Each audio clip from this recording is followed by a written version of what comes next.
விருச்சக லக்னத்துல ஜனனிச்சிருக்கிறீங்க. விருச்சகத்தில் ஜனனித்தவருக்கு குரு எப்படி இருந்தா யோக நிலை? குரு முதல்ல எதை தருகிறார்? 2 5ஆம் இடம் என்ற 2 ஆதிபத்தியத்தை பெறுகிறார். ஒரு ஜாதகர் விருச்சகத்தில் பிறந்தவருக்கு குடும்பம் எப்படி இருக்குன்றத குரு தான் சொல்றார். வாக்கு சாதுரியத்தை எப்படி பிரயோகப்படுத்துவார்ன்றத குரு தான் சொல்றார்.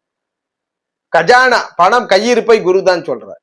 5ஆம் இடத்தின் மூலமா ஜாதகருடைய மனமகிழ்ச்சி, முன்னோர்களை பற்றி சொல்றது, எதிர்கால சந்ததிகளை பற்றி சொல்றது, அறிவாற்றல் கிரியேட்டிவ் ஸ்கில்லை பற்றி சொல்றது குரு தான்.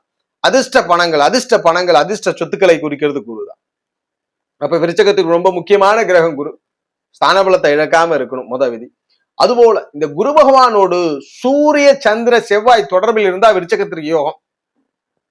விருச்சகத்திற்கு சூரிய சந்திர செவ்வாய் ஸ்தான பலத்தை இழக்காம குரு தொடர்பு இருந்தா மிகப்பெரிய யோகம். ஆனா விருச்சகத்திற்கு தனித்து குரு வலுக்க கூடாது.